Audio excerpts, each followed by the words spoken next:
Start பண்ணலாம். சயின்ஸ்ல இருந்து தொடங்கும். pH அப்படிங்கிற குறியீட்டுல P அப்படிங்கிறது எதை மென்ஷன் பண்ணக்கூடியது? அது என்ன மொழிச்சொல்? ஜெர்மானிய பொட்டன்ஸ். பொட்டன்ஸ் அப்படிங்கிறது ஜெர்மானிய மொழிச்சொல். சோ அதோட பொருள் என்ன? பவர். பவர். சோ இந்த pH அப்படிங்கிற வேர்டு வந்து யாரு ஃபர்ஸ்டா சொல்லியிருப்பாங்க? சாரன்சன். எஸ், சாரன்சன் அப்படிங்கிறவர் சொல்லியிருப்பாரு. அண்ட் இந்த pH ஓட வேல்யூ 7 விட கம்மியா இருந்துச்சு அப்படின்னா என்ன அது? அசிடிக் அமிலம். சோ 7 விட அதிகமா இருந்துச்சுன்னா ஆல்கலை காரம். ஆல்கல். ஓகே. சோ பேஸ் அப்படிங்கிறது 7க்கு ஈக்குவலா இருந்துச்சுன்னா நடுநிலை, நியூட்ரல். எஸ், நியூட்ரல், நடுநிலை கரைசல்னு சொல்லிட்டு சொல்லுவோம். சோ இது டோட்டலா எவ்வளவு இருக்கும் இதோட வேல்யூஸ் அப்படிங்கிறது? pH values 0 to 14. 0 to 14 வந்து இருக்கும். புளித்த பாலோட pH வேல்யூ எவ்வளோ? 4.5. தூய பாலுக்கு 5. தக்காளி சாறு 4.2. மெக்னீசியா பால்மம் 10. ஓகேவா? ஆரஞ்சு பழம் 3.5. சுண்ணாம்பு நீர் 12. ஓகேவா? 12. சுண்ணாம்பு நீர் வந்து 12. சோடா நீர் தான் வந்து 4. NaOH எரி சோடா 14. இரத்த பிளாஸ்மா 7.4 அப்படிங்கிறது இருக்கும். ஓகே. சோ இரைப்பையில் இருக்கக்கூடிய திரவத்தின் தோராய pH மதிப்பு என்ன? 2. ஓகேவா? சோ அந்த பாக்ஸ்ல வந்து 1 கொடுத்திருப்பாங்க. இந்த பக்கம் பாத்தீங்க அப்படின்னா 2 கொடுத்திருப்பாங்க. சோ மழை நீரின் pH மதிப்பு எவ்வளவா இருக்கும்? 7. ஓகேவா? 7 அப்படிங்கிறது இருக்கும்.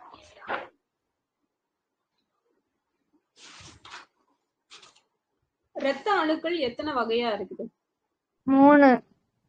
3 வகை இருக்கு இல்லையா? சோ இதுல என்னென்ன டைப்ஸ் இருக்கும் சொல்லுங்க பார்க்கலாம். RBC, red blood cells, okay. So red blood செல்லோட இன்னொரு பேர் என்ன? Erythrocyte. White blood cells leukocyte. இரத்த தட்டு வந்து த்ரோம்போசைட் அப்படிங்கிறது.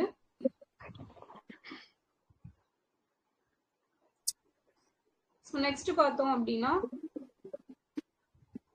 இந்த சைட்டோபிளாசத்துல வந்து துகள்கள் அப்படிங்கிறது இருக்கும். ஓகேவா? துகள்களுடையது, துகள்கள் அற்றதுன்னு 2 இருக்கும். அதுல சைட்டோபிளாசத்துல அது வந்து எத்தனை டைப்பா நமக்கு இருக்கும்? அந்த உட்கருக்கள் 3. என்னெல்லாம்? Neutrophil, eosinophil, basophil. Yes, neutrophil, eosinophil, basophil அப்படின்னு சொல்லிட்டு 3 இருக்கு. சோ வைரஸ் மற்றும் பாக்டீரியா நோய் தொற்றின் போது எதிர்பொருளை உருவாக்குவது என்ன இது உருவாக்கும்? லிம்போசைட்ஸ். கரெக்ட், லிம்போசைட்ஸ் அப்படிங்கிறது உருவாக்கும். விலங்கு செல்கள் அப்படின்னு சொல்லிட்டு அழைக்கப்படக்கூடியது இது. பாக்டீரியாவை விழுங்குறதுனால இது விலங்கு செல்கள் சொல்லுவாங்க. எஸ், மோனோசைட்ஸ் அப்படிங்கிறது. ரத்தத்துல எத்தனை பிளேட்லெட்ஸ் இருக்குது? எத்தனை ரத்த தட்டுக்கள் அப்படிங்கிறது இருக்கும்? 2,50,000 இருந்து 4 லட்சம் வரைக்கும். 2.5 to 4 lakhs வரைக்கும் இருக்கும். 2 லட்சத்துல இருந்து 4 லட்சம் வரைக்கும் இருக்கும். ரத்த சிவப்பணுக்களோட எண்ணிக்கை கம்மியாச்சுன்னா அதை என்னன்னு சொல்லுவாங்க? அனீமியான்னு சொல்லுவோம். ரத்த வெள்ளை அணுக்களோட எண்ணிக்கை அதிகரிச்சுன்னா, white blood cells அதிகமாச்சுன்னா leukocytosis. Super, leukocytosis அப்படிங்கிறது. ரத்த தட்டுக்களோட எண்ணிக்கை கம்மியாச்சுன்னா, பிளேட்லெட்ஸோட count கம்மியாச்சுன்னா thrombocytopenia. Super. த்ராம்போசைட்டோபினியா. White blood செல்லோட எண்ணிக்கை குறைஞ்சிச்சு, ரத்த வெள்ளை அணுக்களின் எண்ணிக்கை குறைஞ்சிச்சு அப்படின்னா லியூகோபீனியா. லியூகோபீனியா அப்படிங்கிறது வரும்.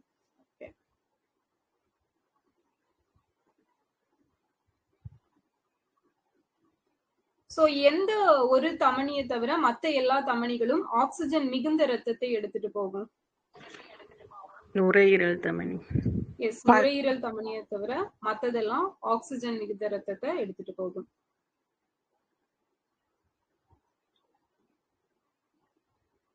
இந்த இரத்த நுண் நாளங்கள் அப்படிங்கிறது எத்தனை விட்டம், அதோட டயாமீட்டர் எவ்வளவு இருக்கும்? 8 மைக்ரோமீட்டர். எஸ், 8 மைக்ரோமீட்டர் அப்படிங்கிறது இருக்கு. இதயம் எந்த சிறப்பு தசையால் ஆனது? எஸ், கார்டியாக் அப்படிங்கிற சிறப்பு தசையால ஆனதுதான் ஹார்ட் அப்படிங்கிறது. அண்ட் இதுல பார்த்தோம் அப்படின்னா நமக்கு இந்த வென்ட்ரிக்கிள் ஆரிக்கிள் இத பிரிக்கக்கூடிய இடைச்சுவர் ஒண்ணு இருக்கும், அதோட பேர் என்னன்னு சொல்லுவாங்க? செப்டம். செப்டம் அப்படின்னு சொல்லிட்டு சொல்லுவோம்.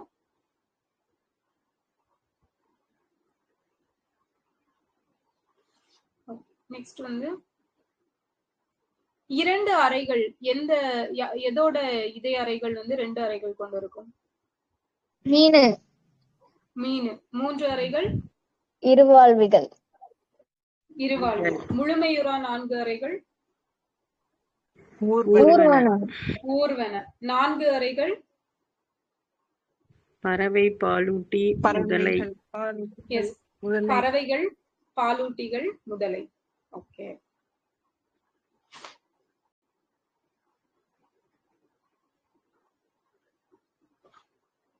நெக்ஸ்ட் பார்த்தோம் அப்படின்னா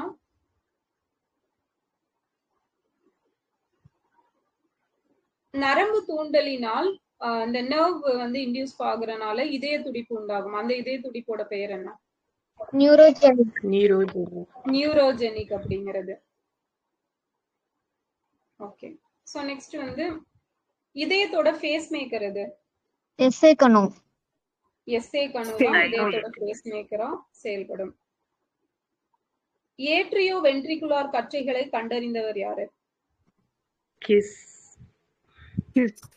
சோ அதனால the ஹிஸ் கற்றை அப்படின்னு சொல்லுவாங்க. இரத்த வகைகளை கண்டறிந்தவர் யாரு? லான்ஸ்டீனர். எஸ், லான்ஸ்டீனர் தான் இரத்த வகைகளை கண்டுபிடிச்சிருப்பாரு. இரத்த அழுத்தம், இந்த பிளட் பிரஷரை கண்டுபிடிக்கிறதுக்கு யூஸ் ஆகக்கூடிய அந்த கருவியோட பெயர் என்ன? ஸ்பிக்மோமேனோமீட்டர். ஸ்பிக்மோமேனோமீட்டர் அப்படிங்கிறது.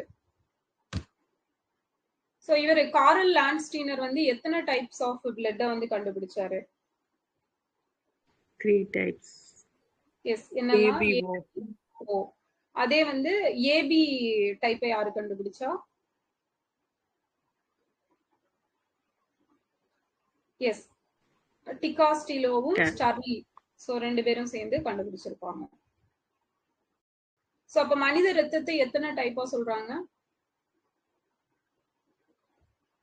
4 type. AB, ABO, AB. So இந்த 4 டைப்பா சொல்லுவாங்க.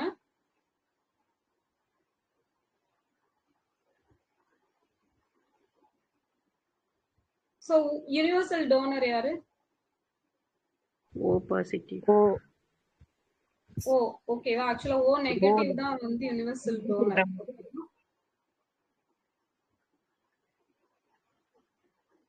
சோ நெக்ஸ்ட் பார்த்தோம் அப்படின்னா அந்த RH அப்படிங்கறத எந்த உயிரினத்துல இருந்து கண்டுபிடிச்சிருப்பாங்க? இந்த பிளட் டைப் எல்லாம் இல்லாம RH பிளட் டைப்னு சொல்லுவாங்க. பாம்பே பிளட் சொல்லுவாங்க. ரீசஸ் இன குரங்குல இருந்து கண்டுபிடிச்சிருப்பாங்க. சோ அது வந்து ஃபர்ஸ்ட் பாம்பேல தான் வந்து ஐடென்டிஃபை பண்ணிருப்பாங்க. அதனால அத பாம்பே பிளட் அப்படின்னு சொல்லுவாங்க.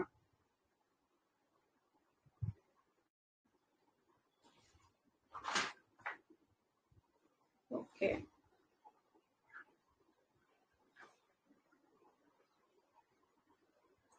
மனித இதயத்தின் சுவர் எதனால் ஆனது? பெரிகார்டியம். பெரிகார்டியம். ஓகே, சோ இரத்த ஓட்டத்தின் சரியான வரிசையை சொல்லுங்க. ஆப்ஷன் வேணுமா?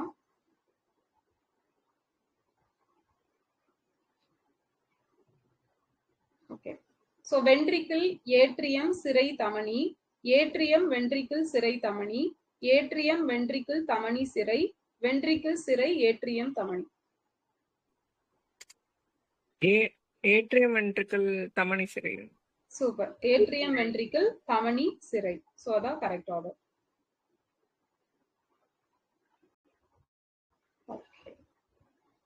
சாதாரண மனிதனின் இதய துடிப்பின் அளவு நிமிடத்திற்கு எவ்வளவு முறைகள் துடிக்கும்? 70 to 75. 79. 72 to 75 வரைக்கும் துடிக்கும். ஓகே, சோ இதான் வந்து சயின்ஸ் தான். நெக்ஸ்ட் வந்து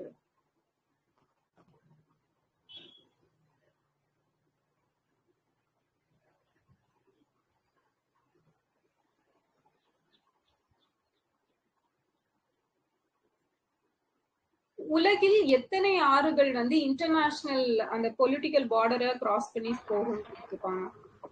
263. 263. சீனாவோட எந்த ஆறு ஆசியாவின் மிக நீளமான ஆறு? பாக்ஸ் மட்டும்தான் படிக்க சொன்னேன், பரவாயில்ல, இது ஜிகே தான், சொல்லலாம்.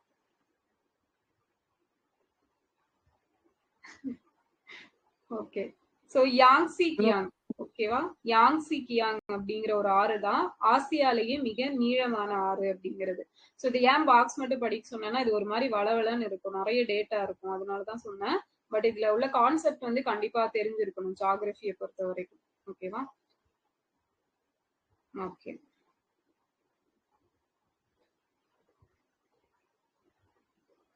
டிஎம்சி அப்படின்னு சொல்லி சொல்றோம் இல்லையா, அந்த வாட்டர்ல டிஎம்சி அளவு தண்ணி, அதோட மீனிங் என்ன, ஃபுல் ஃபார்ம் என்ன? 1000 million cubic feet. Yes, super. 1000 million cubic feet அப்படிங்கிறது தான் அதோட ஃபுல் ஃபார்ம். ஓகே,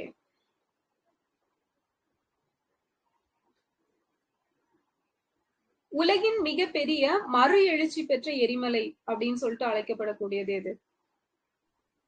டோபா. டோபா. டோபா எங்க இருக்குது? சுமத்ரா ஐலாண்ட்ல இருக்குது.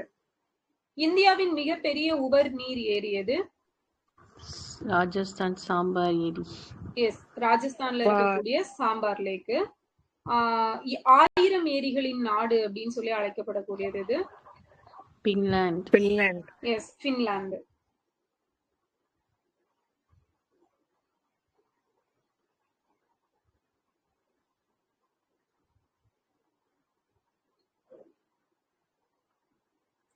நிரந்தர பனிப்படிவை கொண்டுள்ள மலை எது?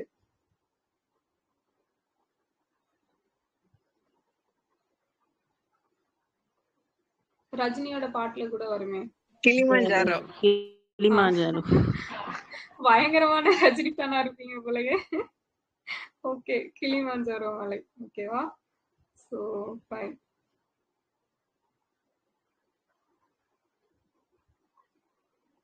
ஓகே, சோ நெக்ஸ்ட் இல்லையா,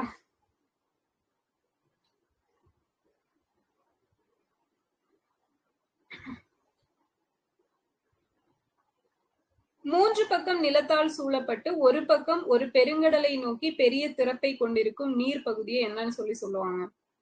3 பக்கம் லேண்ட் இருக்கும், ஒரு பக்கம் மட்டும் இது இருக்கும். எஸ், பே. ஓகேவா, விரிகுடா அப்படின்னு சொல்லி சொல்லுவோம். அந்த பே ஆஃப் பெங்கால் எல்லாம் சொல்லுவோம் இல்லையா, அதுதான். குறுகிய திறப்பை கொண்டு அனைத்து பக்கத்திலும் நிலத்தால் சூழப்பட்ட பெரிய அளவிலான நீர் பகுதியோட பெயர் என்ன? நீர் பகுதி நீர் இருக்கும். Yes, gulf. ஓகேவா, வளைகுடா அப்படிங்கிறது.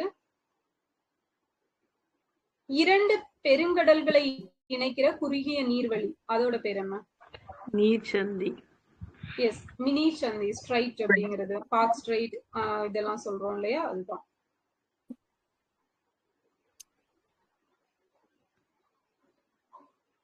ஓகே, சோ நெக்ஸ்ட் பார்த்தோம் அப்படின்னா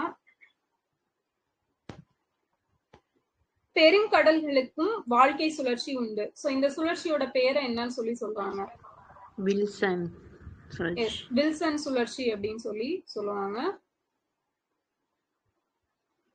செயற்கையான கடல் நீர் மட்ட நீர்வழிப்பாதை எது? எகிப்துல இருக்குது. இது சூயஸ் கால்வாய். எஸ், சூயஸ் கால்வாய். சோ இது எப்போ ஓபன் பண்ணிருப்பாங்க சூயஸ் கால்வாய்? 1869 நவம்பர் 17. நவம்பர் 17, 1869ல ஓபன் பண்ணிருப்பாங்க. அமைதியான பெருங்கடல் அப்படின்னு பொருள்படக்கூடிய பெருங்கடல் எந்த பெருங்கடல்? Yes, Pacific ocean. ஓகேவா?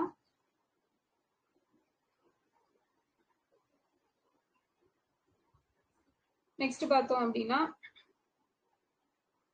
உலகின் 4வது பெரிய கடல் எது? அண்டார்டிக். எஸ், அண்டார்டிக் பெருங்கடல்.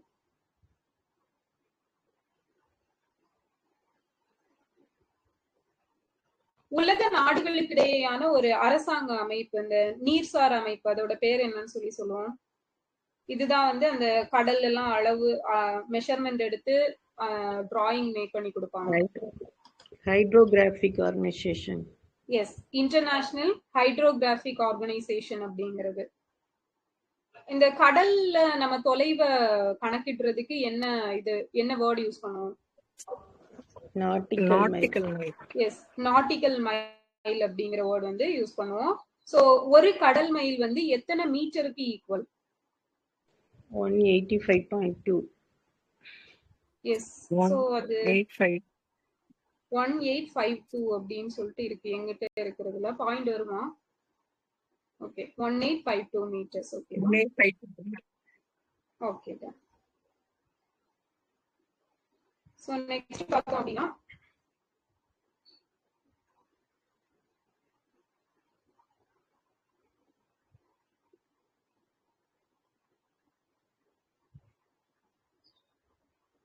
சோ இந்தியால பாத்தீங்க அப்படின்னா ஒரு கடல்சார் செயற்கைக்கோள் ஒண்ணு இருக்கும். இதுதான் அந்த கடல்ல இருக்கக்கூடிய வெப்பத்தை கண்டுபிடிச்சு மீன் வளங்கள் எல்லாம் எந்த இடத்துல இருக்கும் அப்படின்னு டேட்டா கலெக்ட் பண்ணி கொடுக்கும்.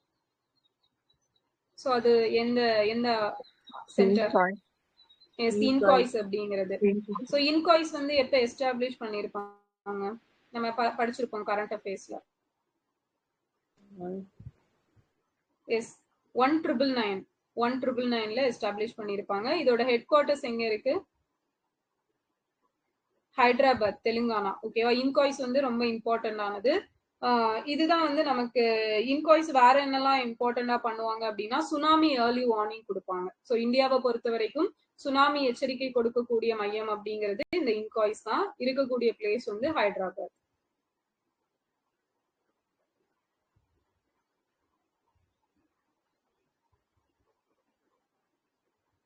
ஓகே, சோ நெக்ஸ்ட் பார்த்தோம் அப்படின்னா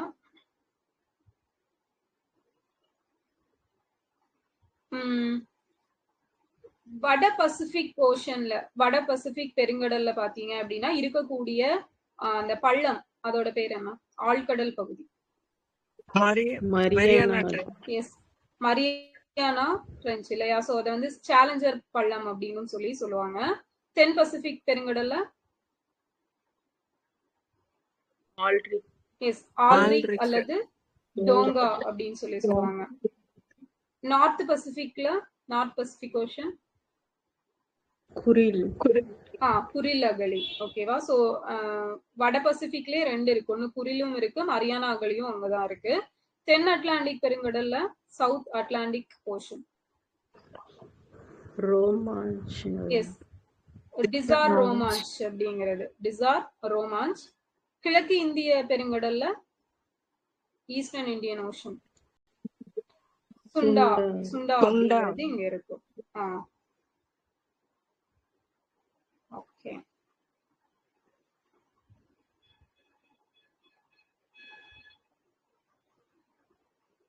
சோ நெக்ஸ்ட் பார்த்தோம் அப்படின்னா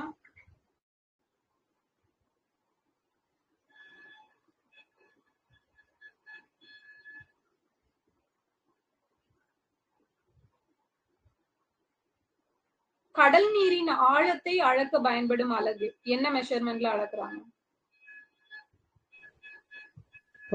எஸ் ஃபாத்தோம் அப்படிங்கிறது.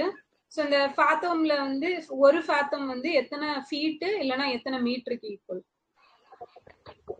6 feet 1.8 meter. சூப்பர். 6 feet அப்படி இல்லைன்னா 1.8 மீட்டருக்கு ஈக்குவல். சோ ஓஆர்பிஎம் கடல் நீரோட இதை கண்டுபிடிக்கிறது ஓஆர்பிஎம் சொல்லுவாங்க. அதுல எவ்வளவு உப்பு இருக்கு அப்படிங்கிறது. அப்ப இதுல பார்த்தோம் அப்படின்னா இதோட விகிதம் எப்படி ரேஷியோ எடுக்கிறாங்க? 100 கிராம் தண்ணிக்கு எவ்வளவு உப்பு கரைஞ்சிருக்குன்றது. 1000 கிராமுக்கு எவ்வளவு உப்பு கரைஞ்சிருக்கு அப்படின்னு சொல்லிட்டு எடுப்பாங்க. Okay. So next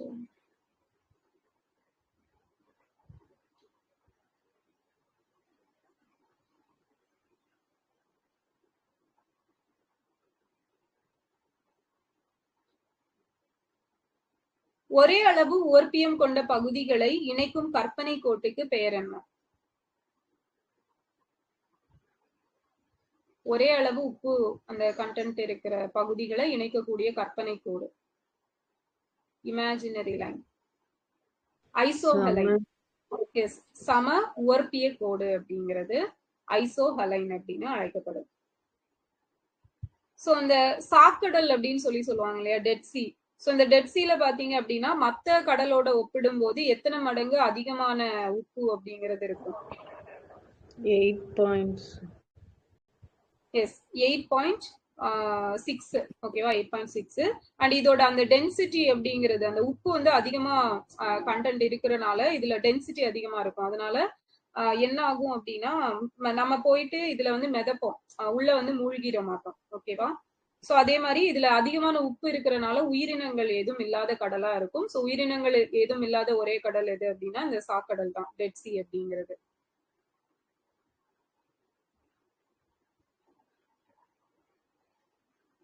okay.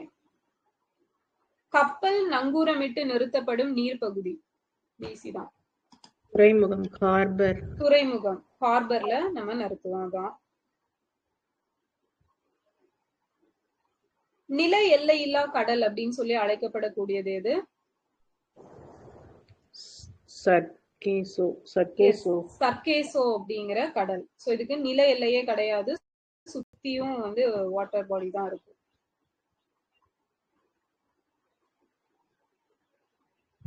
Okay.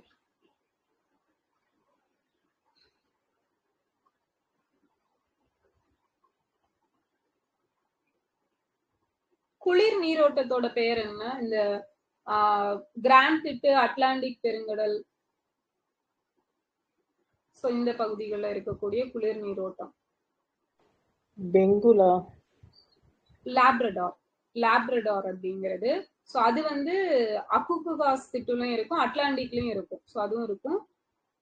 Benguela அப்படிங்கிற குளிர் நீரோட்டம். தென்சீன கடல், பசிபிக் பெருங்கடல்ல மீன்பிடி தளம் எந்த பகுதி இருக்கும்? ரீட் திட்டு. இது வந்து குரோஷிவோ வெப்ப நீரோட்டமும் ஒயாஷியோ குளிர் நீரோட்டமும் இந்த பகுதியில இருக்கு.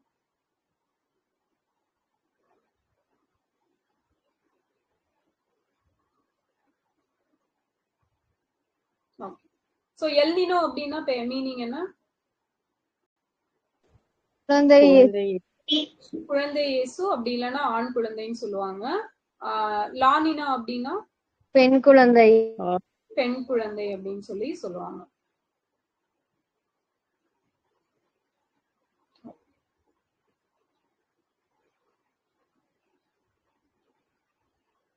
அந்த வளிமண்டல அடுக்குகள் சொல்லுங்க பார்க்கலாம். Atmosphere, stratosphere, troposphere, mesosphere, exosphere, thermosphere இடையில வரும். So troposphere, stratosphere, mesosphere, thermosphere, exosphere. ஓகேவா. சோ இது இங்கிலீஷ்லயே படிச்சுக்கோங்க, அதான் பெட்டரா இருக்கும். தமிழ்ல வந்து அடி அடுக்கு, படையடுக்கு, இடையடுக்கு, வெப்ப அடுக்கு, வெளி அடுக்குன்னு கொடுத்திருப்பாங்க. சோ வளிமண்டல அடுக்கில் இரண்டாவதாக அமைந்துள்ள அடுக்கு எது? செகண்ட் இருக்கக்கூடியது எது?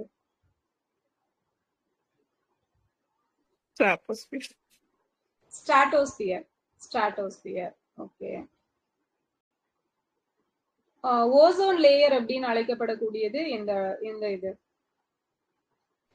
அதுவும் ஸ்ட்ராட்டோஸ்பியர் தான். சோ நெக்ஸ்ட் வந்து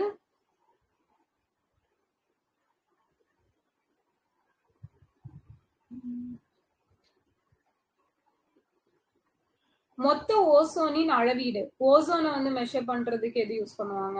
என்ன யூனிட்? டாப்சன். டாப்சன் அப்படிங்கறது யூஸ் பண்ணுவாங்க.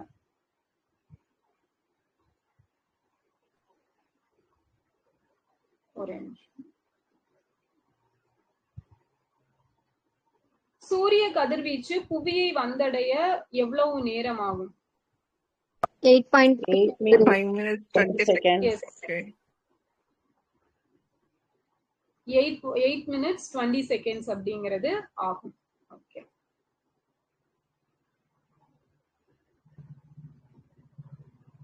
நெக்ஸ்ட் பார்த்தோம் அப்படின்னா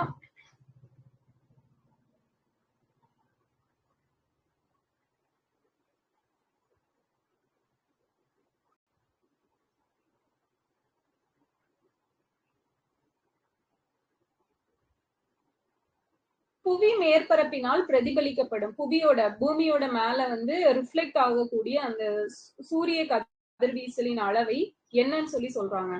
இது ஒரு தடவை எக்ஸாம்ல கேட்டிருக்காங்க. ஒளி திருப்புத்திறன். அது ஆக்சுவலா அல்பிடோன் தான் கொடுத்திருப்பாங்க. அது தமிழ்லையும் அல்பிடோ அப்படின்னு சொல்லிட்டு தான் கேட்டிருந்தாங்க. அதனால இது ஜியோகிராபி டேர்ம்ஸ் எல்லாம் படிக்கும் போது அந்த இங்கிலீஷ் டேர்ம்ஸே வந்து படிச்சு வச்சுக்கோங்க, அல்பிடோ அப்படிங்கிறது.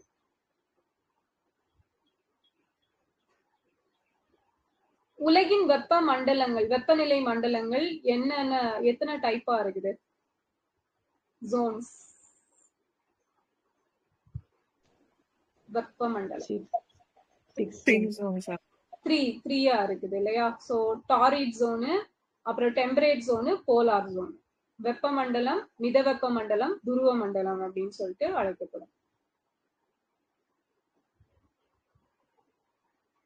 சோ ஆண்டு சராசரி வெப்பநிலை, மீன் ஆனுவல் டெம்பரேச்சர் அப்படிங்கிறது ஒரு பார்ட்ல எத்தனை வருஷத்துக்கான வெப்பநிலையோட சராசரி? 30 years. Okay. So range of temperature அப்படிங்கறதோட ஃபார்முலா என்ன வரும்? எதையும் இது பண்ணா ரேஞ்ச் ஆஃப் டெம்பரேச்சர் கிடைக்கும். ஹையஸ்ட் டெம்பரேச்சரையும் லோயஸ்ட் டெம்பரேச்சருக்கு டிஃபரன்ஸ்.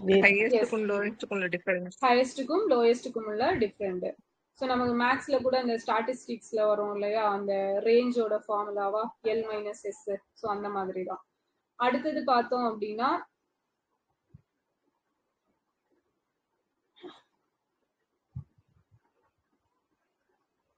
ஒரு நாளில் ஏற்படக்கூடிய அதிகபட்ச வெப்பநிலைக்கும் குறைந்தபட்ச வெப்பநிலைக்கும் இடையே உள்ள வேறுபாடு என்னன்னு சொல்லி சொல்றாங்க?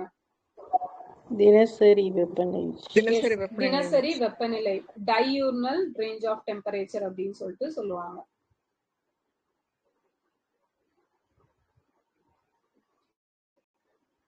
சோ நெக்ஸ்ட் வந்து நகர்ப்புற பகுதி, பெருநகரங்களை சுற்றியுள்ள பகுதி, அர்பன் ஏரியால இருக்கக்கூடிய அதிகபட்சமான வெப்பநிலை என்னன்னு சொல்லிட்டு அழைக்கப்படும்? அந்த பகுதிகள் ஹையஸ்ட் டெம்பரேச்சர் எல்லாம் இருந்துச்சு அப்படின்னா UHI, அர்பன் ஹீட் ஐலாண்ட் அப்படின்னு சொல்லி சொல்லுவாங்க. நகர வெப்பத்தீவு அப்படின்னு சொல்லப்படும். சராசரி கடல்மட்ட உயரத்தில் உள்ள சம அழுத்த பகுதிகளை இணைக்கும் கற்பனை கோட்டுக்கு என்ன பெயர்? அப்பவே ஐசோஹெயில் அப்படிங்கிற ஒன்ன பார்த்திருப்போம். சோ இதுவும் அந்த மாதிரி பட்டதுதான். எஸ், ஐசோ பார். ஓகேவா? ஐசோ பார் அப்படிங்கிறது. சோ அந்த பூமியோட சுழற்சி, நம்ம எர்த்தோட ரொட்டேஷன்னால இதுல நகர்ற பொருட்கள் எல்லாமே நேர்கோட்டுல இருக்காது. ஒண்ணு வலப்புறம், ஒண்ணு இடப்புறம், அந்த மாதிரி வந்து நகரும். சோ இந்த எஃபெக்ட வந்து என்னன்னு சொல்லி சொல்றோம்? எஸ், கோரியாலிஸ் எஃபெக்ட் அப்படின்னு சொல்லுவோம்.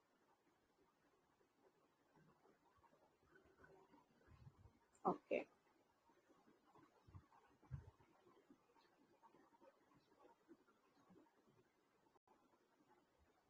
இந்த புவியின் தென்கோளத்துல 40 டிகிரில இருந்து 60 டிகிரி தெற்கு வரைக்கும் பெருங்கடல் வந்து பறந்து விரிஞ்சு இருக்கும், ரொம்ப பெருசா இருக்கும். இதனால இங்க வந்து வெஸ்டர்ன் டிஸ்டர்பன்ஸ், இந்த மேற்கத்திய காற்றுகள் வீசுறது ரொம்ப வலிமையா ஸ்ட்ராங்கா தான் வீசும். அதனால இந்த பகுதிகளை என்ன பெயர்ல அந்த செயிலர்ஸ் கப்பலோட்டிகள் வந்து சொல்லுவாங்க? 3 பேர்ல அழைக்கிறாங்க. உருமும் நாற்பது, ஓகே, ரோரிங், ஷ்ரீக்கிங், அதுக்கப்புறம் ஃபியூரியஸா? Okay, roaring, shrieking, furious. தமிழ்ல வந்து உருமும் 40, சீரும் 50, கீச்சிடும் 60 அப்படிங்கிறது. ITCZ ஃபுல் ஃபார்ம் என்ன? Intertropical convergence zone. Super, intertropical convergence zone அப்படிங்கிறது அதோட full form. Okay,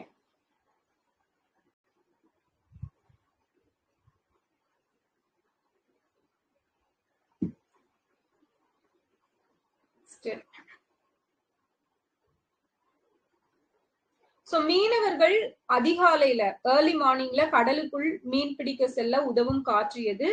evening return வர்றதுக்கு யூஸ் ஆகுற காற்று. போறது நிலக்காற்று மேம், வரது கடல் காற்று. சூப்பர், போறது நிலக்காற்று, வர்றது கடல் காற்று. சோ போறது வந்து லேண்ட் பிரீஸ், ரிட்டர்ன் வர்றது வந்து சீ பிரீஸா? சோ அதான். ஓகே,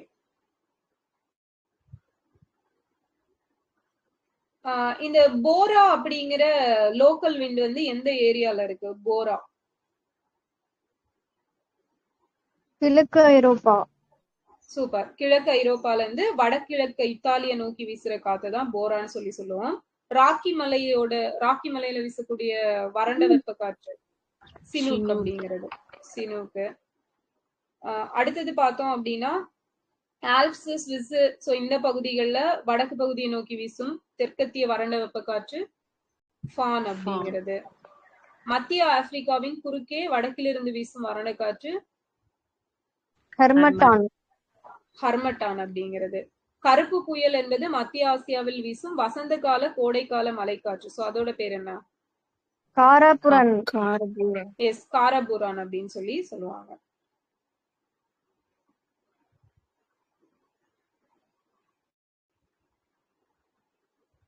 இந்தியா மற்றும் பாகிஸ்தானின் சமவெளிகளில் வீசும் வெப்ப மற்றும் வறண்ட காற்று. இந்தியானாலே இதுதான், லூ. ஓகேவா, லூ தான்.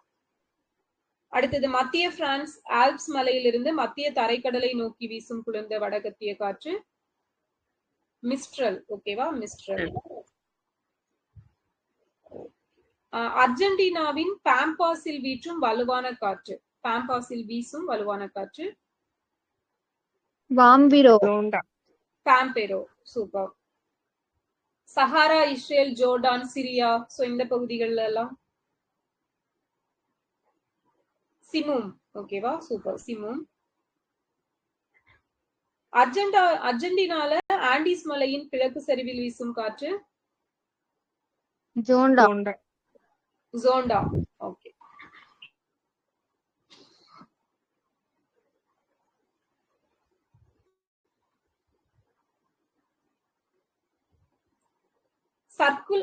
சர்க்கம் போலார் விண்ட் சிஸ்டம் அப்படின்னு சொல்லிட்டு எதை அழைக்கிறோம்? சர்க்கம் போலார் விண்ட் சிஸ்டம், துருவங்களை சுற்றும் காற்று அப்படின்னு சொல்லி அழைக்கப்படக்கூடியது. எஸ், ஜெட் காற்றுகள். ஜெட் காற்றுகளோட அலையான வடிவத்துக்கு என்ன பெயர்? Rossby waves. ஓகேவா, ராஸ்பி வேவ்ஸ்.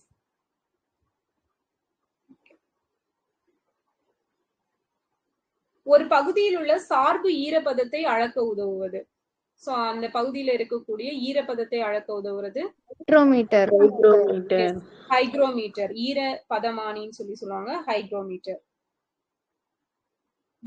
வளிமண்டலத்துல ஈரப்பதம் வந்து என்னென்ன முறைகள்ல நமக்கு இதாகும் டோட்டலா? ஃபர்ஸ்ட் நீர் வந்து என்ன ஆகி மேல போகும்? எஸ், ஆவியாகும், அப்புறம் நீராவியாகும், அப்புறம் நீராவி போக்கு அப்படிங்கிறது நடக்கும். சோ இதுல இந்த மேகங்கள் கொடுத்திருப்பாங்க, அதுவும் இம்பார்ட்டன்ட் தான். ஓகேவா? ஸோ அதுவும் படிக்கணும்.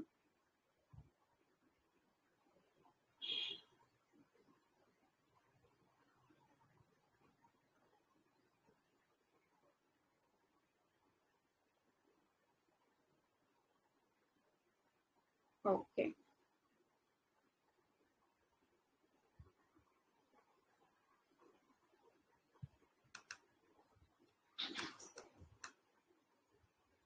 ஆசிட் ரெயினோட வேல்யூ, pH வேல்யூ என்ன? 6 விட கம்மியா இருக்கும். எஸ், 6 விட கம்மி. ஓகேவா? அதாவது 5.6க்கும் கம்மியா இருந்துச்சுனாலே அது அமிலமழை அப்படின்னு சொல்லி சொல்றாங்க.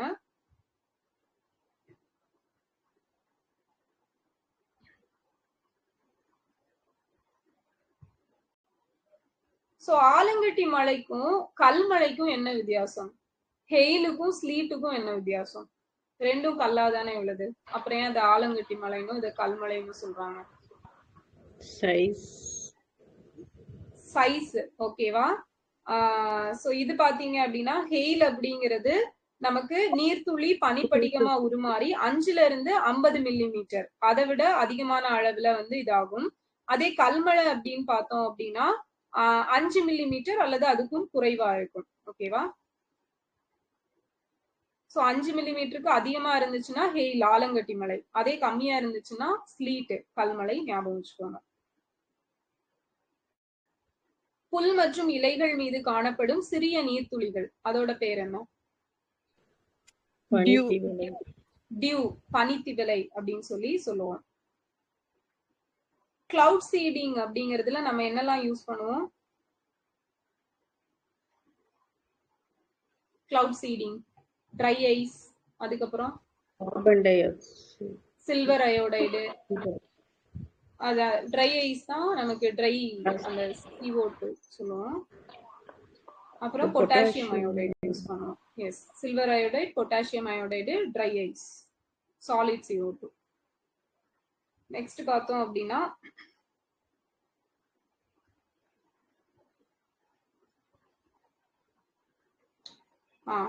குறிப்பிட்ட கால இடைவெளியில் ஒரே அளவு மழை பெய்யும் பகுதிகளை இணைக்கும் கற்பனை கோடு.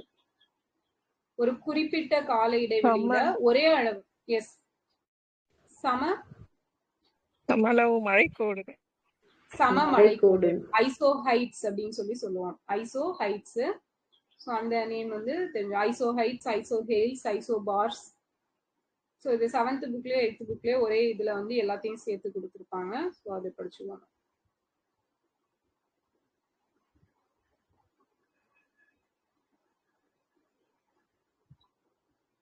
ஓகே. ஸோ நெக்ஸ்ட் பார்த்தோம் அப்படின்னா மிக மிக அதிவேக புயல் அப்படின்னா எத்தனை கிலோமீட்டருக்கு மேல வேகம் கொண்டது?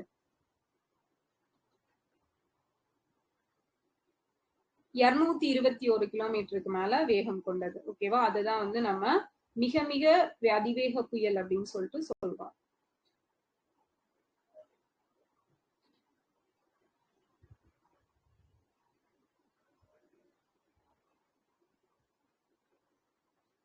ஓகே. ஸோ அவ்வளவுதான் இந்த லெசன்ல இருக்கு.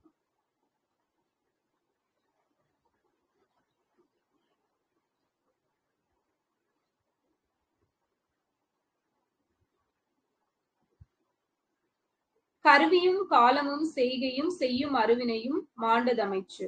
சோ இதோட பொருள் என்ன?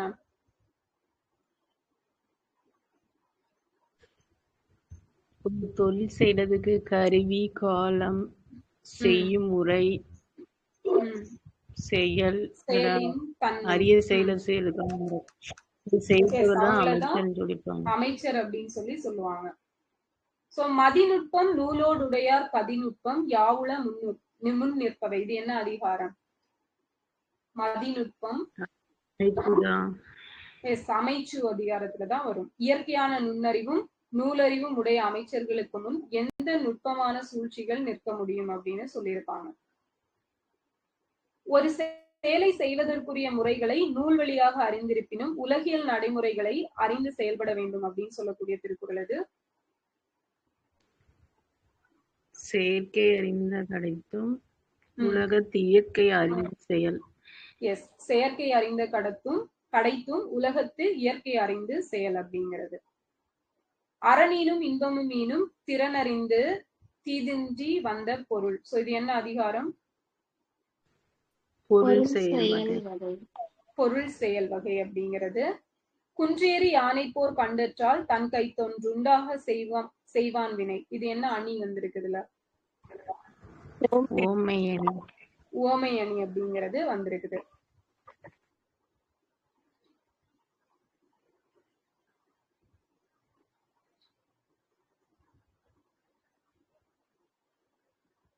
ஓகே, சோ நெக்ஸ்ட் பாத்தீங்க அப்படின்னா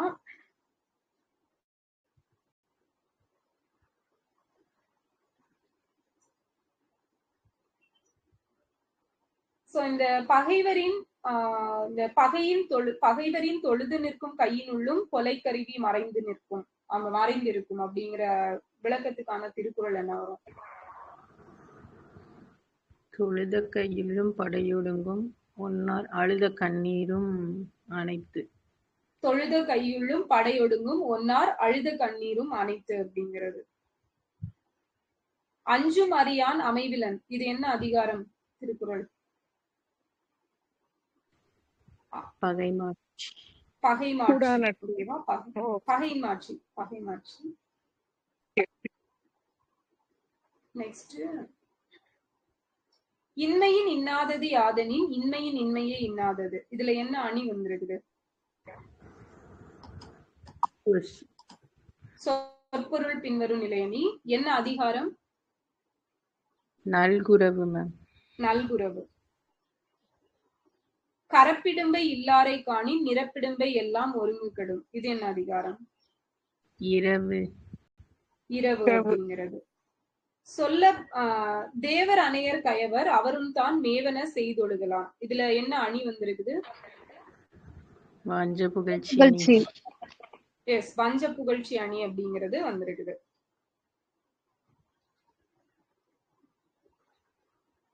ஓகே, சோ அவ்வளவுதான். நெக்ஸ்ட் அந்த கொஸ்டின்.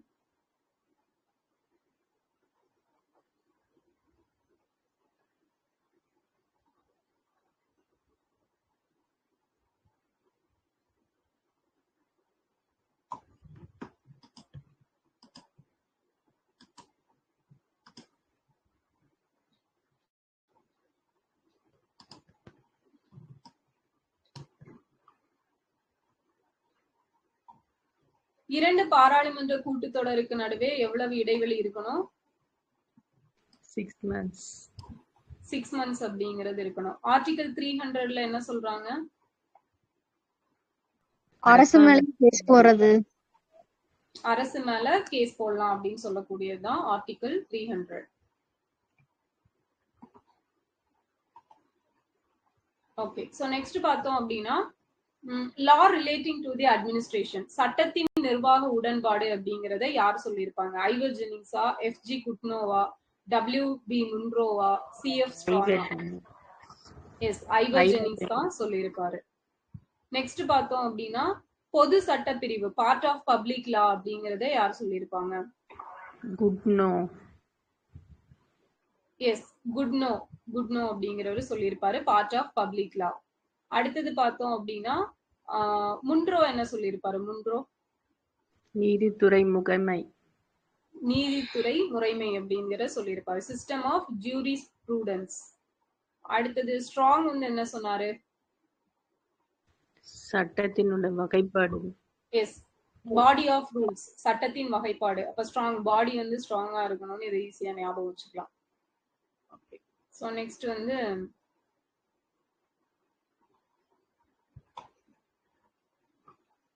சோ அந்த நேத்து ஒரு கமிட்டி பார்த்தோம்ல, கோத்தாரி கமிஷன் 1975. அது வந்து ஆக்சுவலா ஐசிஎஸ்க்கு வந்து ஒரு கமிட்டி போட்டிருக்காங்க. ஓகேவா? கோத்தாரி கமிஷன் வந்து 1964ல எஜுகேஷனுக்கும் போட்டிருக்காங்க. அதே மாதிரி அந்த 75ல இதுக்கும் இருக்குது. அது கரெக்ட் தான். 74. ஓகே, 74 ஞாபகம் வச்சுக்கோங்க, கோத்தாரி கமிஷன்.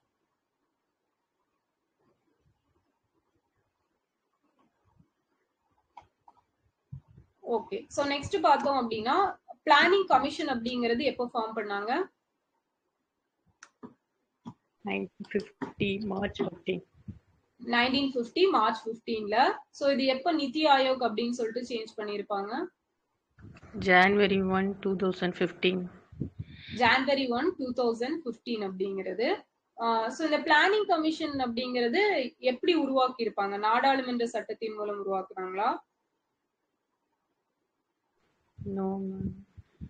இல்ல. ஓகேவா? சோ அந்த ஸ்டேட்மெண்ட் வந்து நமக்கு தப்பு. அப்போ அதை எப்படி எஸ்டாப்ளிஷ் பண்ணிருப்பாங்க?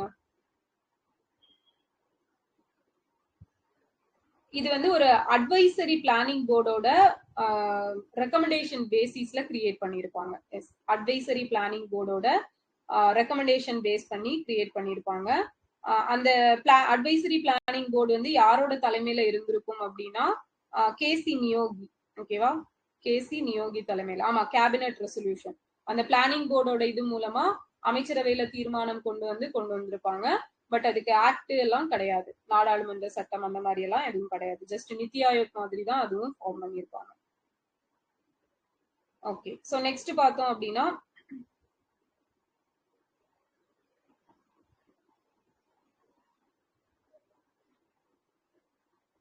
கேசி நியோகி. கேசி நியோகி அவர் தான் அந்த பினான்ஸ் கமிஷனோட ஹெட்டா இருந்திருப்பாரு இல்லையா? சோ அந்த நியோகி தான். ஓகே, சோ அடுத்தது வந்து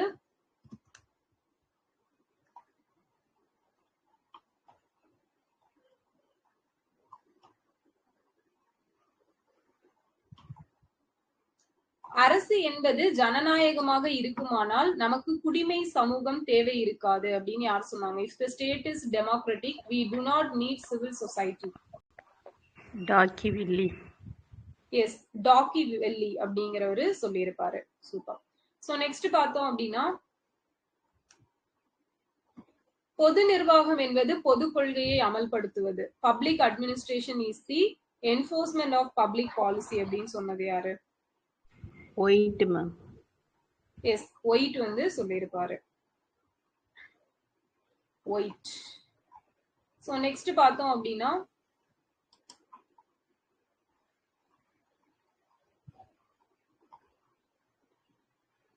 நேஷனல் டெவலப்மெண்ட் கவுன்சில் எப்ப ஃபார்ம் பண்ணாங்க? 52 August 6. எஸ், 1952 ஆகஸ்ட் 6ல வந்து கிரியேட் பண்ணிருப்பாங்க. அடுத்து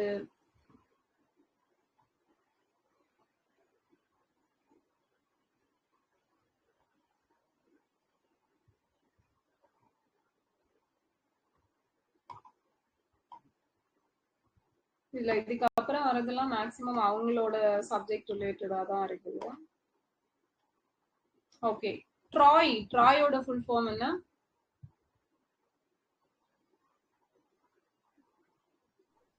Telecom Regulatory Authority of India. Yes, telecom regulatory authority of India அப்படிங்கிறது தான் ட்ராய். ஆர்பிஐ தெரியும், Reserve Bank of India. SEBI அப்படின்னா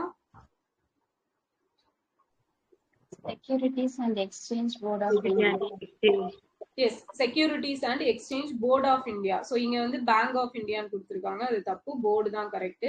யூஜிசியோட ஃபுல் ஃபார்ம் என்ன? University grants commission. University grants commission அப்படிங்கிறது. யூஜிசி எப்போ ஃபார்ம் பண்ணிருப்பாங்க? 1953. 1953. சோ எப்போ அதுக்கான ஆக்ட் கொண்டு வந்தாங்க? 56. 1956ல கொண்டு வந்திருப்பாங்க.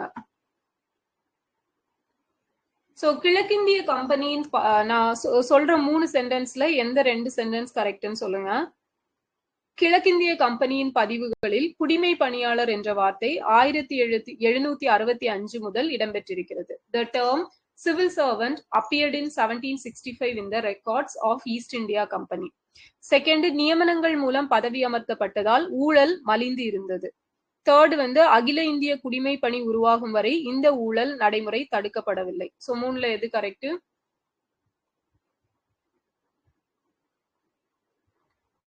S, 1, 2 correct. ஓகேவா? 1, 2 கரெக்ட். இல்ல ஃபர்ஸ்ட் சென்டென்ஸ் ரொம்ப ரொம்ப முக்கியம், ஞாபகம் வச்சுக்கோங்க. அந்த சிவில் சர்வெண்ட் குடிமை பணியாளர் அப்படிங்கிற வார்த்தை எப்போல இருந்து இடம்பெற்றிருக்கு அப்படின்னா 1765 ரெக்கார்ட்ஸ்ல இருந்தே இடம்பெற்றிருக்கு, 1765. சென்ட்ரல் லேபர் இன்ஸ்டிடியூட் மத்திய தொழிலாளர் நிறுவனம் எங்க இருக்குது? சென்னை, ஹைதராபாத், அலகாபாத், மும்பை. மும்பை. மும்பை. ஓகேவா? மும்பை.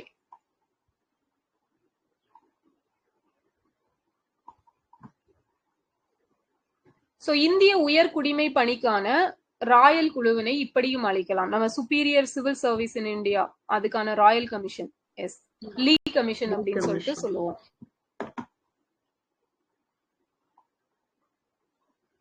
தற்காலத்தில் ஆட்சேர்ப்பு முறையை முதலில் அறிமுகப்படுத்திய நாடு எதுன்னு கேட்டிருக்காங்க. First country in modern times to have evolved a found recruitment system. Prussia அப்படிங்கிறது எஸ் கரெக்ட். சோ அமெரிக்கால பென்டில்டன் அப்படிங்கிற ஒரு ஆக்ட் வந்து எப்போ நிறைவேறுச்சுன்னு கேட்டிருக்காங்க.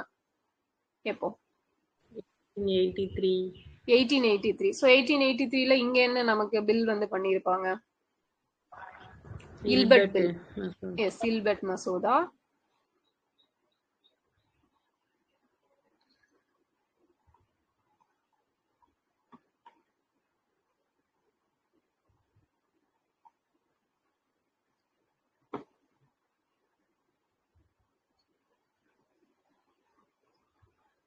கீழ்கண்ட குழுக்களில் பஞ்சாயத்து ராஜ் அமைப்பில் மாவட்ட பஞ்சாயத்து அமைப்பு முக்கியமான கட்டமைப்பு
இப்ப கேக்குதா? Okay done.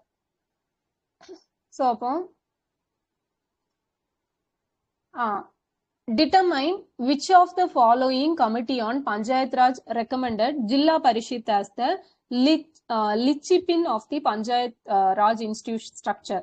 கீழ்கண்ட குழுக்களில் பஞ்சாயத் ராஜ் அமைப்பில் மாவட்ட பஞ்சாயத்து அமைப்பு முக்கியமான கட்டமைப்பு அப்படின்னு சொல்லிட்டு பரிந்துரைத்தது எந்த குழுன்னு கேக்குறாங்க.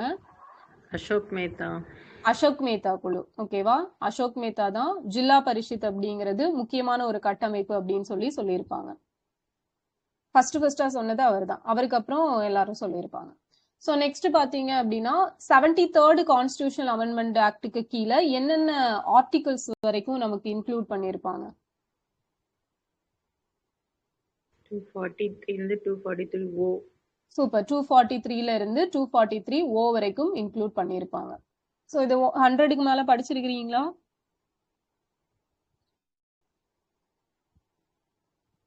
நோ. ஓகே சரி, அப்போ இதோட போதும்.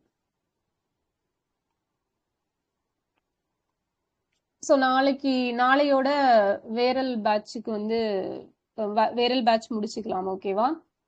ஸோ மேக்ஸிமம் எல்லாருமே வந்து அந்த பேட்ச்லயும் ஜாயின் பண்ணியிருக்கிறீங்க. அதனால அங்க பார்க்கலாம். ஐ மீன் ரெகுலரா அட்டன் பண்றவங்க.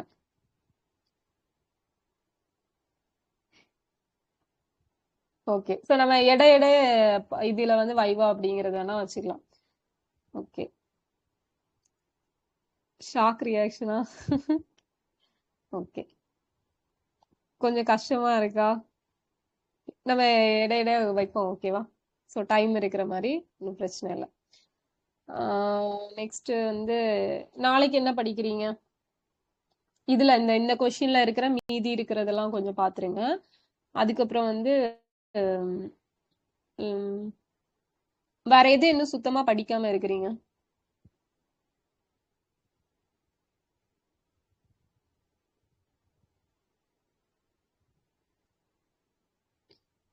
விமன் லீடர்ஸா? விமன் லீடர்ஸ் ஓகே, படிக்கலாம். அது பிடிஎஃப் வச்சிருக்கிறீங்களா? விமன் லீடர்ஸ்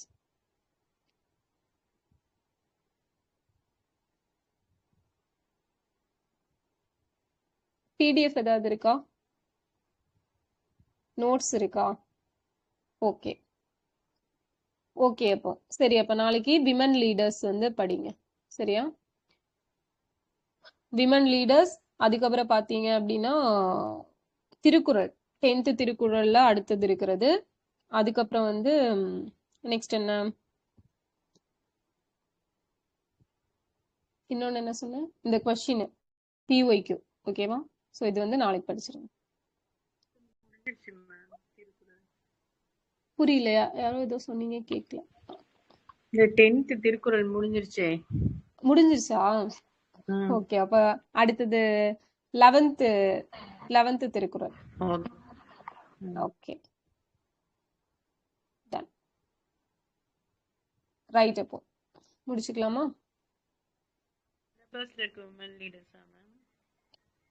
என்ன சிஸ்டர், புரியல. சிலபஸ்ல இருக்க விமன் லீடர்ஸா? ஆமா, சிலபஸ்ல இருக்கிறது. Women leaders. ஆமா, விமன் லீடர்ஸ். மதி ஒரு நோட்ஸை பிடிஎஃப் எடுத்து போட்டு விட்டுரு.